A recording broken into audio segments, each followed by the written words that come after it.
This article popped up in my feed about multi-generational housing coming back in a big way. And I thought, this is kind of interesting because my family is considering leaving the Midwest and embracing multi-generational housing. So I thought, you know what, this would be a great topic to feature on the channel because it does have financial and wealth building implications. So I'm going to be talking about some of the benefits of generational housing and how do we make it work.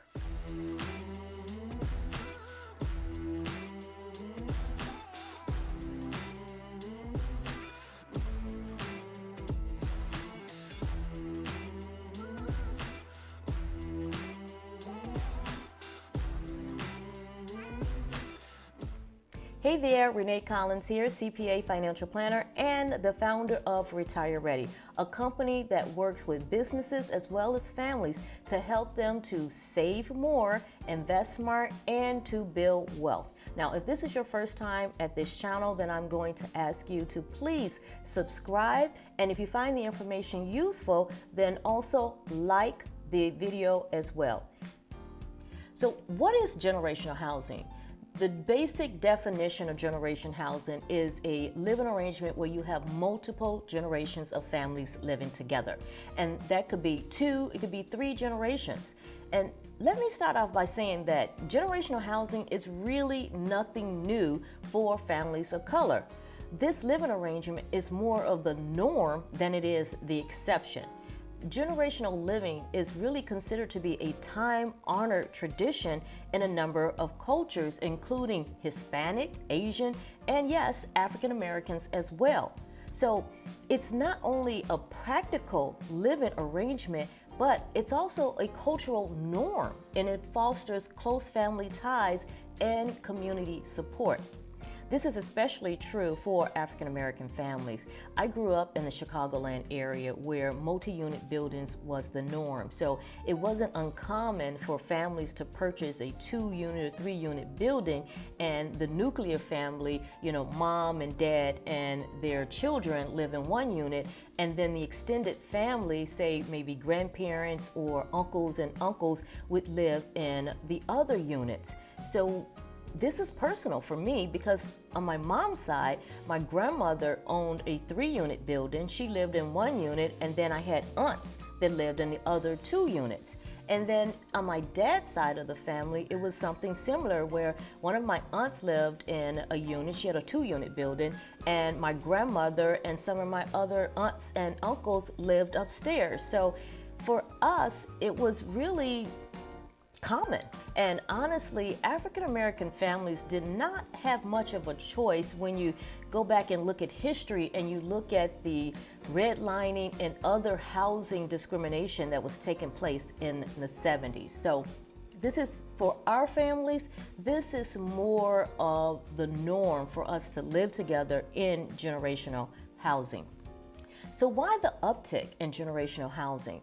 Well, according to Pew's research, the U.S. population in multi-generational housing has more than doubled from 1971 through 2021. Pew's research states that the number one reason is financial issues. It makes sense when you think about it because we have seen record-breaking inflation over the last few years. The cost of everything is at an all-time high. Food, gas, transportation, you name it. Inflation might be slowing down, but the prices are still very high. And this is having a direct impact on Americans' pocketbooks. I mean, let's just talk about college students that are graduating. They're finding it tough to find their independence coming right out of college because they're making these student loan payments and they're having to deal with the rising cost of housing. It's harder today to purchase a home than it was just maybe 2-3 years ago, or maybe even 10 years ago. I remember when I purchased my home. I purchased a home right out of graduate school. I only paid $86,000 for it. And the interest rates were pretty much where they are today because my interest rate was 7%, but the home was still affordable. I mean, my home payment, my mortgage was less than $1,000. That's not what's happening today. If you look at the average price of a home, just in Chicago alone, it is $289,000, and that's according to Zillow.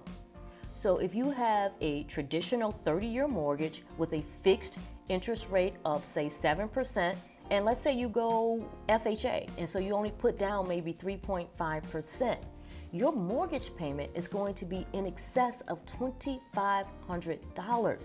That's a lot. The average rent in Chicago is $2,200. That's a lot as well. In the Chicagoland area, college students on average are graduating with a starting salary of about $44,000.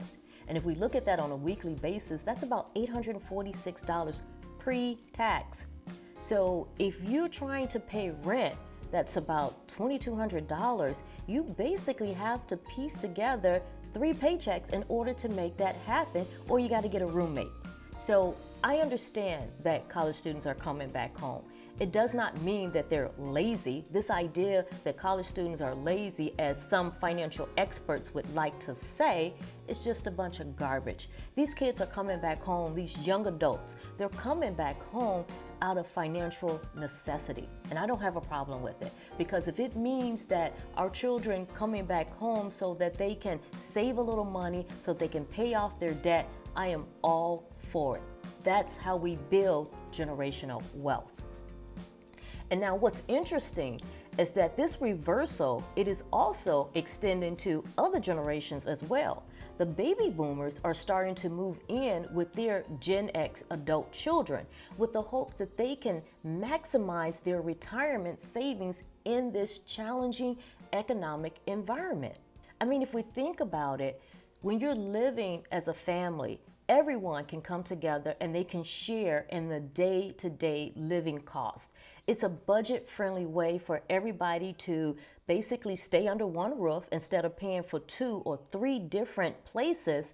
The family can live together. They can split some of the big expenses like the mortgage and the utilities. And it doesn't stop there.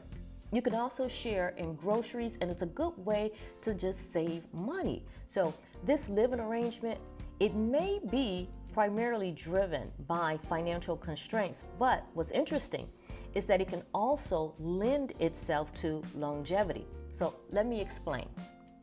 In Japan, the country has recently hit a record number of centenarians. So if you're not sure what that is the number of people who are over the age of 100. Japan has more people over the age of 100 than any other country. Now, researchers, they believe that this longevity is attributed to a number of factors, but the number one being the emphasis that is placed on community and social connections. So in Japan, it's common for families to live with multiple generations under one roof or within close proximity to one another. This setup, it helps older family members feel more connected to the community and to those around them. Generational housing is also becoming a solution for families who have aging parents and they're concerned about caregiving responsibilities. Caregiving is expensive, and I think it's important to understand that these long-term arrangements, it can be very helpful for long-term care planning. What I find in practice is that a lot of families or baby boomers, they have not planned for long-term care. Studies show that once a person turns age 65, approximately 70% of them are going to need some form of long-term care, but only 40% of them actually have a plan in place. Medicare is not going to provide for your long-term care benefits. It has very minimum long-term care benefits that it will actually pay for. Having a multi-generational living arrangement, it can also be a part of your long-term care plan. But it's a conversation that you really want to have with your family so that you can decide who is going to be responsible for long-term care of your family members. So needless to say, multi-generational living, it has a number of benefits. I've talked about a number of them. The financial part of it, emotional support, the longevity benefits, and keeping the family connected. it's important to note that this arrangement is not necessarily for everyone. Each family is unique. Each family is going to have its own dynamics, its preferences, its needs. For some people, having grandma and the parents and the children all under one roof, it strengthens those family bonds. And it allows for daily interactions that can enrich everybody's life. But you have to decide if this can work out for your family.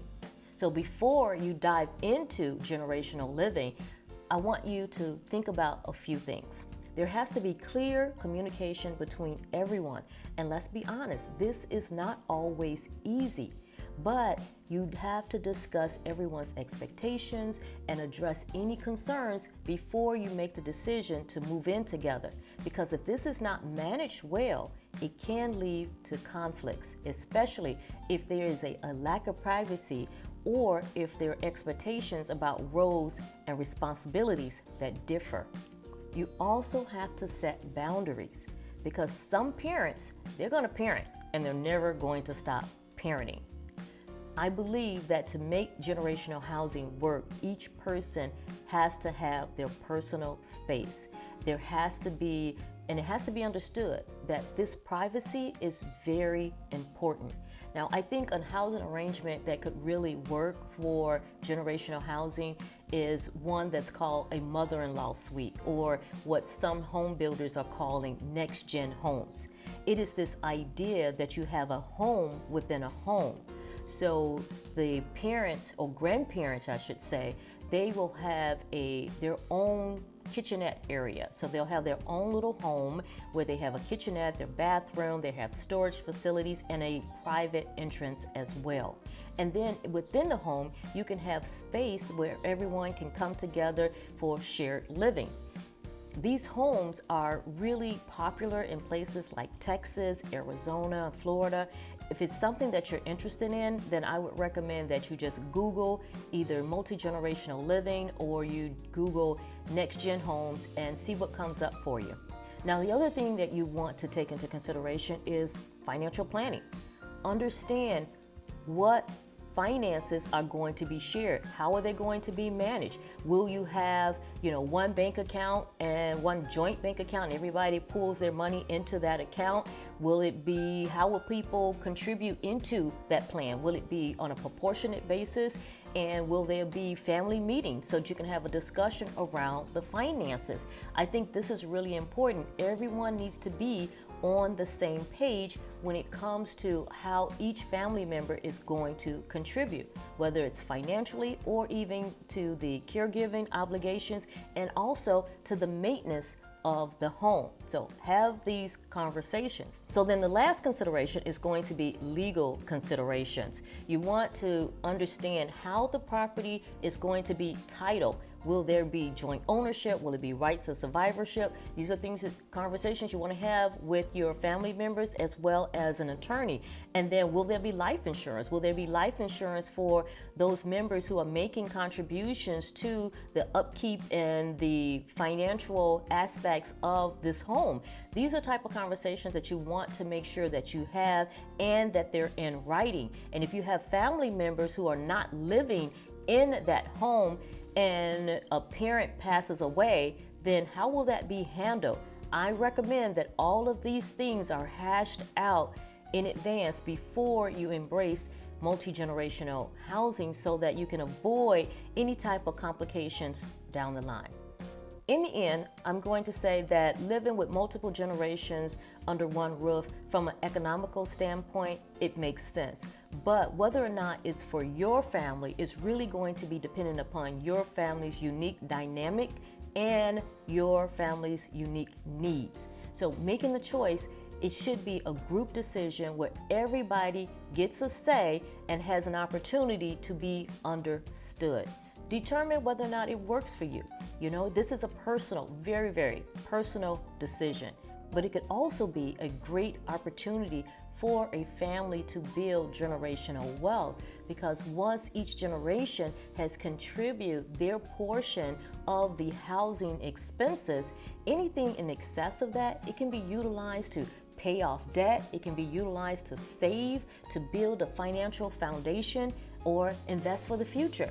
So consider whether or not it could work for you and your family. Well, listen, guys, that's all that I have for today. I want to thank you. If you watched this to the end, thank you so much. Please, if you found this information useful, don't forget to like and don't forget to subscribe. In the meantime, I'll see you guys again next week. Take care. Go be great today.